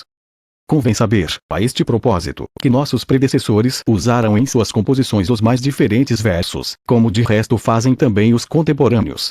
Contudo, não conhecemos ninguém que até hoje tenha em suas medidas ultrapassado em decasílabo ou descido, aquém do trisílabo.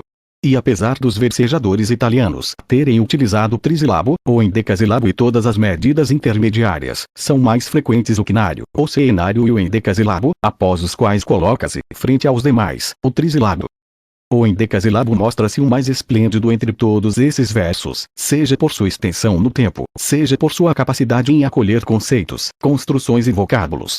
De fato, neste verso, a beleza de todos estes elementos aumenta e é multiplicada, como resulta evidente dado que na forma onde aumentem os elementos que possuem valor, o valor da própria forma também é acrescido. Todos os grandes mestres mostraram ter consciência disto, pois iniciaram suas canções ilustres neste verso, como Girault de Bornelha em Ar Alzires em Cabalites Cantares. Este verso, porquanto à primeira vista pareça um decasílabo, é em verdade um endecasílabo. As duas últimas consoantes não pertencem à sílaba anterior, pois apesar de não terem uma vogal própria mantém seu valor silábico. Prova disto é o fato da rima aqui se realizar como uma única vogal, o que não poderia acontecer senão em razão de uma outra vogal neste ponto subentendida, como o rei de Navarra em DN amor se viente sem et bom pé, no qual, considerada a presença do acento e a causa que o determina, resultará claro tratar-se de um endecasílabo, como Guido Guinizelli em A.L. Cor Gentil repara sempre amoré, como Deli Colone, juiz de Messina, em amor, longiamente maiminato, como Rinaldo d'Aquino em perno amoré voce lentamente, como o sino da pistoia em non spero cheja mai per mia salute, finalmente, como seu amigo em amor, movito a virtude cielo. Apesar deste do qual tratamos mostrar-se, como merece, o mais célebre entre todos os versos, revela-se ainda mais esplêndido e elevado em sua excelência quando atua numa espécie de união como o cenário, desde que mantenha a prioridade sobre este. Mas deixamos o esclarecimento deste ponto para mais à frente. Declaramos assim que ao verso de maior fama segue o cenário, após o qual dispomos o quinário e o trisílabo, nesta ordem. O novenário, por via de sua aparência de trisílabo repetido 3 vezes, ou nunca esteve em auge ou causou tédio e portanto caiu em desuso. Anto aos versos parisilábicos, são empregados apenas raramente devido à sua rudeza. Com efeito, conservam a natureza dos números pares, que são subalternos aos ímpares, como a matéria é inferior à forma. Resumindo portanto quanto dito anteriormente, o verso mais esplêndido, que é o que buscávamos, resulta ser o endecasílabo. Resta-nos investigar as construções elevadas e os vocábulos excelentes para, de posse de ramos e cordas, ensinarmos a maneira pela qual deva ser amarrado o feixe que prometemos, ou seja a canção. Capítulo 6. O objeto de que tratamos é o vernáculo ilustre, o mais nobre entre todos. A de alcançá-lo, distinguimos os argumentos que merecem ser tratados nesta língua, ou seja os 3 temas nobilíssimos demonstrados anteriormente, escolhendo para estes a forma da canção por ser a suprema entre os demais metros.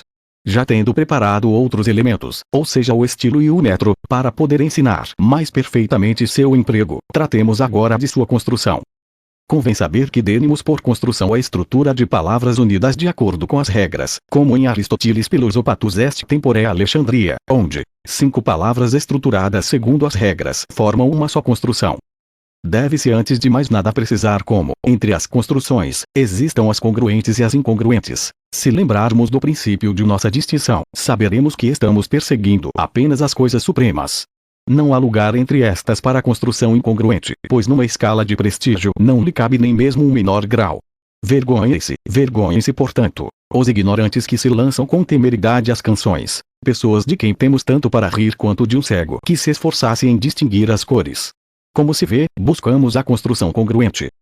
Mas antes de alcançar o objeto de nosso interesse, ou seja a construção de plena urbanidade, é necessária uma distinção não menos difícil. Existem, com efeito, vários graus entre as construções. Existe inicialmente aquele grau insípido, costumeiro, dos principiantes, como Petrus amat mutum dominum bertam.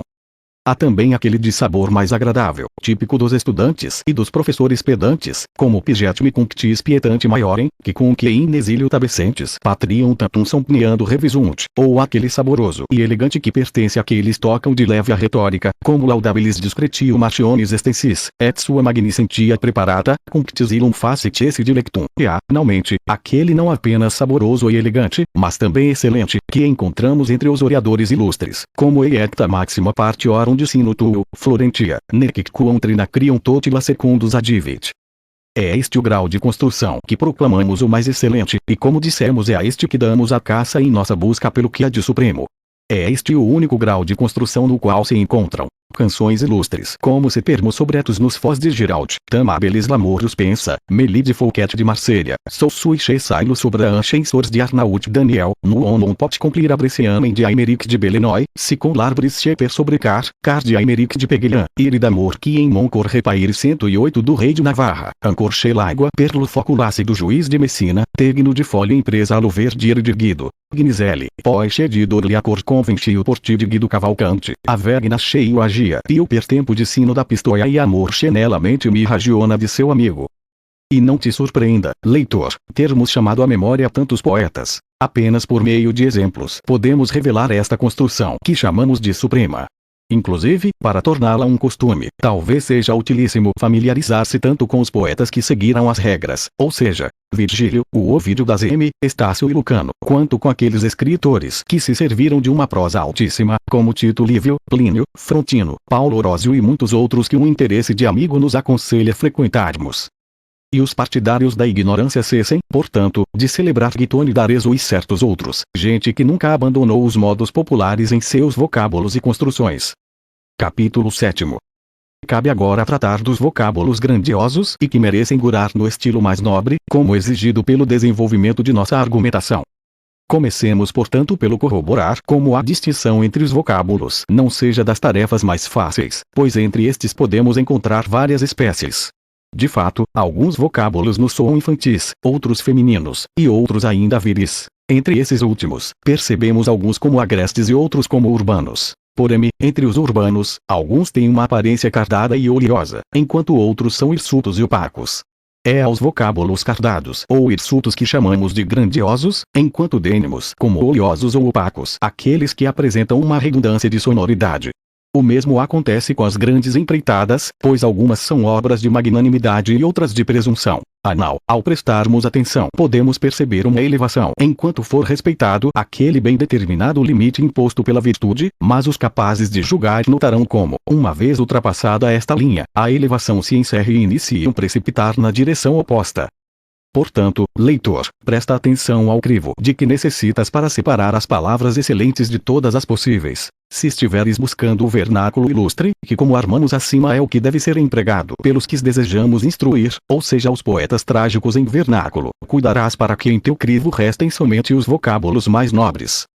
Entre esses vocábulos excelentes não poderás de forma alguma elencar nem os infantis por sua simplicidade, como mama e babo, mate e patê, nem os femininos por sua languidez, como dulciada e pleis, vole, nem os agrestes por sua rudeza, como gregia e cetra, nem os urbanos oleosos ou opacos, como femina e corpo. Verás portanto como restem no crivo somente os vocábulos urbanos cardados ou hirsutos. São estes os mais nobres, elementos do vernáculo ilustre. Segundo nossa definição, são cardados os vocábulos trissilábicos e os muito próximos a estes, sem aspiração, sem acento agudo ou circunexo, sem as consoantes duplas e x, sem líquidas geminadas e colocadas logo após uma muda. Vocábulos portanto que parecem pólidos e que deixam na boca dos que os pronunciam uma certa suavidade, como amoré, dona, dízio, virtude, donar, letitia, salute, secutante e defesa. Quanto aos hirsutos, chamamos desta forma todos os vocábulos que não pertencem às categorias anteriores e que se mostram uma necessidade ou um ornamento ao vernáculo ilustre. Mais precisamente, são necessários aqueles termos que não podem ser evitados, como certos monossílabos, por exemplo si, no, mi, ti, si, e, u, as interjeições e muitos outros. Por sua vez, são ornamentos todos os polissílabos que, combinados aos cardados, produzem uma bela harmonia de conjunto, apesar de sua aspiração, sua acentuação, suas consoantes duplas, suas líquidas ou seu comprimento excessivo. É o caso de terra, honore, esperança, gravitate, alleviato, impossibilita, impossibilitate, benaventuratíssimo, inanimatissimamente, desaventuratissimamente e sovramagnicentissimamente, que é um indecasilado. Poderia-se buscar um vocábulo com um número ainda maior de sílabas, mas, visto que ultrapassaria a medida que nossos versos aceitam, não seria proveitoso a este tratado. É o caso daquele famoso honoricabilito dignitate, que no vernáculo conta 12 sílabas e na gramática 13 em 2 casos oblíquos. Quanto a como harmonizar em versos esses vocábulos hirsutos com aqueles cardados, isto será exposto mais adiante. Sobre o tema dos vocábulos sublimes, o que já foi dito deve bastar a quem seja naturalmente capaz de discernir. Capítulo 8.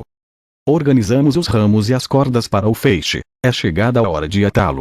Mas como em toda obra deve-se conhecer primeiro e depois operar, assim como a escolha do alvo deve preceder o disparo da flecha ou da lança, vejamos antes de mais nada o que é este feixe que desejamos atar. Se lembrarmos das indicações anteriores, entenderemos como este feixe consista na canção. Portanto, vejamos o que é a canção e o que entendemos por este termo.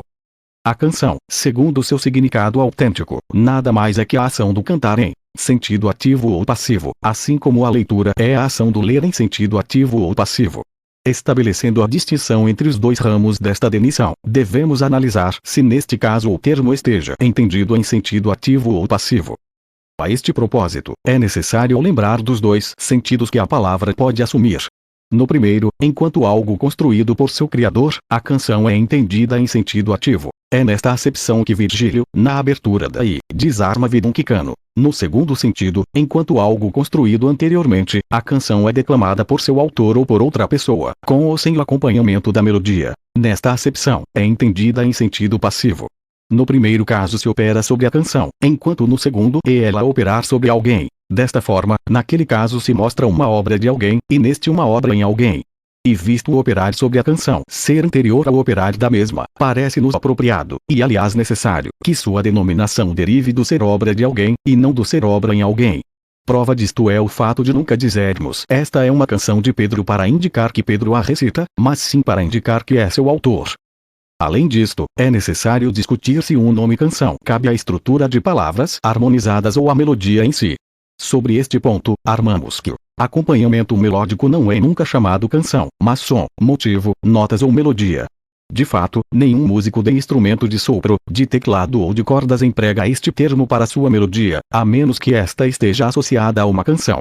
Por sua vez, aqueles que dispõem harmoniosamente as palavras chamam as próprias obras de canções, denominação que aplicamos a estas composições verbais mesmo quando se encontram apenas escritas em folhas, sem que alguém as recite. Resulta claro, portanto, como a canção nada mais seja que a obra de quem dispõe palavras harmoniosamente para o acompanhamento melódico. Portanto, indicaremos com este termo não apenas canções, mas também baladas, sonetos e qualquer outra estrutura verbal harmoniosamente disposta em algum metro, tanto em vernáculo quanto em gramática. Mas como estamos examinando somente as composições em vernáculo, sem nos ocuparmos daquelas que obedecem regras, armamos que entre as formas em vernáculo existe uma forma suprema, a canção por excelência, cuja supremacia foi demonstrada no terceiro capítulo deste livro. Portanto, como nossa definição se refere a um gênero que abrange mais de uma espécie, devemos retomar este termo isolando o objeto que buscamos, e somente este, pela especificação de algumas diferenças. Assim, armamos que a canção por excelência, ou seja precisamente a que buscamos, é o encadeamento em estilo trágico de stanzas iguais, sem retomada, inspiradas por um único pensamento, como demonstrado ao cantarmos Doni Cheavet Intélio da Muré. Encadeamento obrigatoriamente em estilo trágico, pois caso este encadeamento se dê em estilo cômico, a composição é descrita pelo diminutivo de casoneta. Pretendemos tratar desta última no quarto livro desta obra. Está portanto esclarecido que seja a canção, seja quando entendida em sentido geral, seja quando denida quanto tal por excelência. Também resulta suficientemente claro ao que nos referimos pelo termo canção, e portanto qual tipo de feixe nos propomos atar. Capítulo 9. Dissemos que a canção é um encadeamento de stanza. Caso se ignore o que seja uma stanza, necessariamente se ignorará o que seja uma canção, pois o conhecimento de um objeto do qual é dada uma denição resulta do conhecimento dos objetos que o denem. Portanto, é necessário nos ocuparmos da essência da stanza, expondo o que esta seja e o quanto entendemos por este termo. A este propósito, deve-se saber que este termo é adotado com referência exclusivamente à técnica poética, ou seja dando àquela estrutura na qual se resume completamente toda a técnica da canção o nome de stanza, como se fosse uma câmara capaz de acolher toda esta técnica. Com efeito, assim como a canção é o centro que abriga todo o pensamento, igualmente na stanza concentra-se toda a técnica poética. As stanzas sucessivas não é lícito adotar inovações, mas somente replicar todas as características da stanza que as antecede. Disto resulta evidente que a stanza concentra o conjunto orgânico de todos os elementos proporcionados pela técnica. Uma vez denidos estes, estará claramente delineada a denição que buscamos. Assim, a técnica da canção demonstra ser constituída por três fatores. Em primeiro lugar, a divisão melódica. Em segundo, a disposição recíproca das partes. Em terceiro, o número de versos e sílabas. Não usemos menção à rima, pois esta não pertence propriamente à técnica da canção. De fato, em qualquer stanza é lícito inserir novas rimas ou manter as precedentes, à escolha. Como dito, isto seria inadmissível se a rima pertencesse especificamente à técnica da canção. Ademais, se houver algum preceito a ser observado quanto à rima na técnica em questão, estará incluído no fator que chamamos de disposição recíproca das partes. Podemos portanto resumir em uma denição quanto dito anteriormente, armando que a stanza é um conjunto orgânico de versos e sílabas subordinado a uma melodia bem determinada e a uma disposição bem denida. Capítulo 10. Se soubermos que o homem é um animal racional e que os seres animais são compostos de uma alma sensitiva e de um corpo, mas ignorarmos o que realmente sejam esta alma ou este corpo, não poderemos ter um conhecimento perfeito do homem. O conhecimento perfeito de qualquer objeto se estende até o conhecimento dos elementos últimos que o constituem, como um mestre dos sábios arma no início da F. Desta forma, para alcançar aquele conhecimento sobre a canção que desejamos, deveremos proceder a um exame sucinto dos elementos que a atendem. Trataremos primeiramente da melodia, em seguida da disposição das partes e, por m, dos versos e das sílabas. Armamos que cada stanza é construída harmonicamente para receber uma determinada melodia. Contudo, as stanzas se diferenciam quando as formas adotadas. Algumas possuem uma melodia única que procede e continua até o now, ou seja, sem nenhuma repetição melódica e sem dieses. Chamamos de dieses a passagem que conduz de um grupo melódico a outro, ou seja, aquilo que nomeamos volta ao discutirmos de eloquência com os leigos. Arnaut Daniel serviu-se em quase todas suas canções de stanza deste tipo, e nós seguimos seu exemplo ao cantarmos a L pouco giorno e a L gran sete d'ombra. Por sua vez, algumas stanzas admitem a dieses. Segundo nossa acepção do termo, uma condição para que esta ocorra é que dentro do mesmo grupo melódico haja uma repetição antes da dieses, depois desta ou tanto antes quanto depois desta. Se a repetição ocorre antes da dieses, dizemos que a stanza é dotada de piedin, e é costume que estes sejam dois, apesar de rarissimamente serem três. Se a repetição se dá depois da dieses, dizemos que a stanza é dotada de volte. Se a repetição não ocorre antes da dieses, estamos falando de uma stanza com fronte. Se esta não ocorre depois da dieses, falamos de uma stanza com sirma ou coda.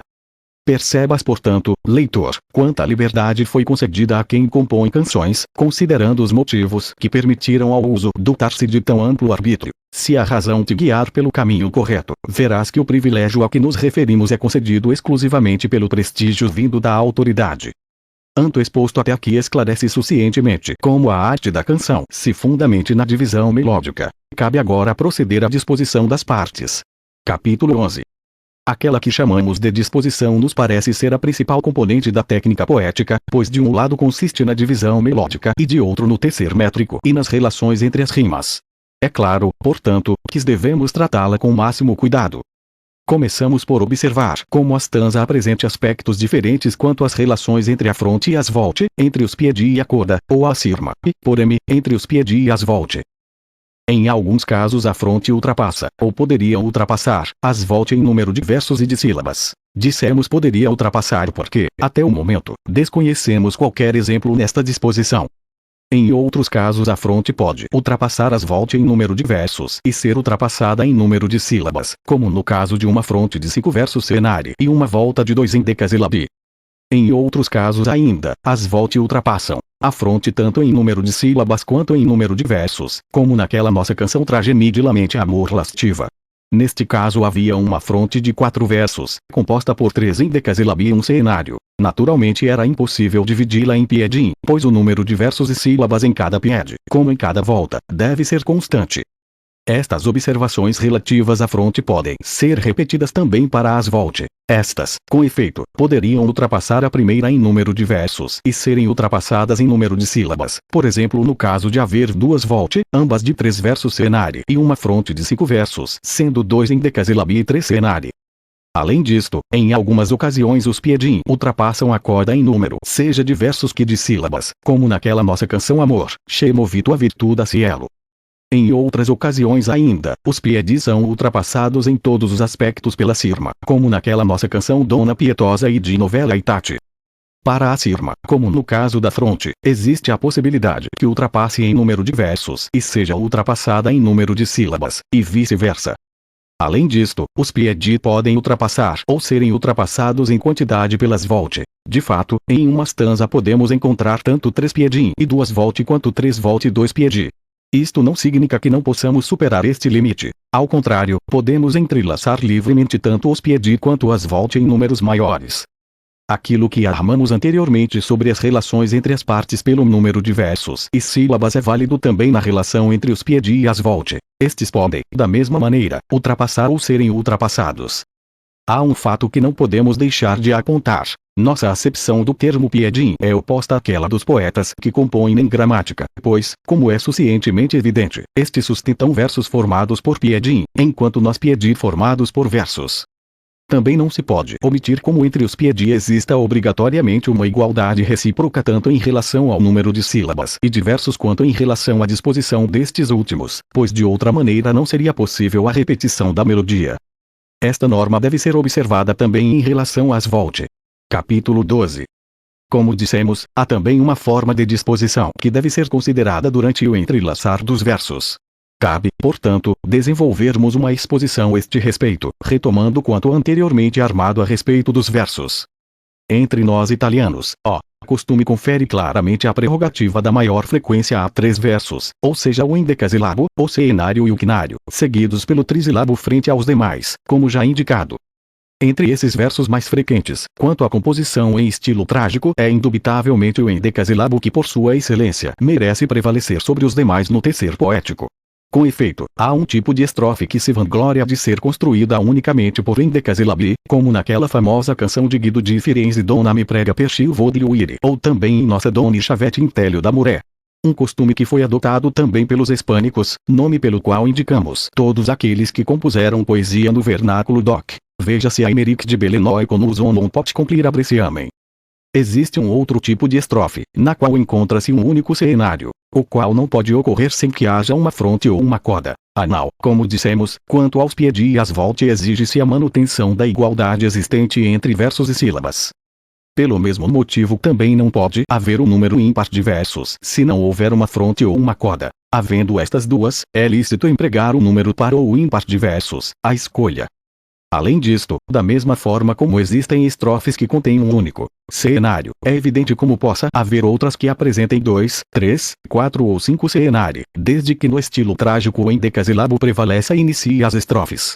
Apesar disto, lembramos que alguns iniciaram composições em estilo trágico empregando um cenário, como os bolonheses Guido Guinizelli, Guido Deirislieri e Fabuso nas canções de Fermo Sorrire, Dona Lu Fermo Corre e Lomeo Lontano Ire, entre outros poetas.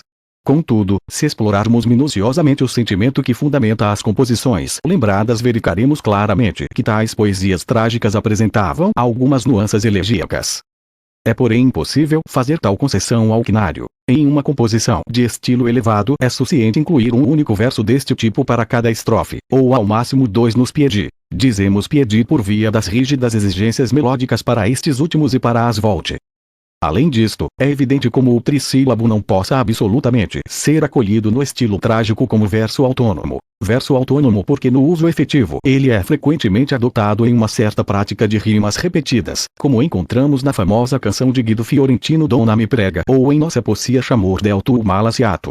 Nestes casos o trissílabo não é um verso autônomo, mas somente uma parte do endecasílabo, que responde feito um eco à rima do verso anterior. Na disposição dos versos, se porventura for inserido um cenário no primeiro piedi, deve-se prestar particular atenção para que no piedi sucessivo o verso retome a posição que lhe coubera no primeiro. Por exemplo, se um piedi de 3 versos tiver o primeiro e último destes como endecasílabi e o mediano como cenário, o piedi sucessivo deverá igualmente apresentar um cenário na segunda posição e endecasílabi nas extremidades. De outra maneira, seria impossível encontrarmos aquela repetição melódica que, como dissemos, representa um motivo pelo qual são construídos os piedi. Consequentemente, os próprios piedi não poderiam existir. Esta advertência relativa aos piedi é válida também para as volte. Como armado, piedi e volte diferem apenas por suas colocações, os primeiros sendo assim tenidos por serem encontrados antes da diesis, e as segundas por serem encontradas depois da mesma. Além disto, armamos que a regra observada para os piedi de 3 versos deve ser observada para todo tipo de piedi, e quanto armado a respeito de um único cenário é válido também no caso de um número maior de cenário, assim como para o quinário e os demais tipos de versos. Isto te é suficiente, leitor, para estabelecer com quais versos devas construir as estrofes e decidir quais tipos de disposição considerar em relação aos próprios versos.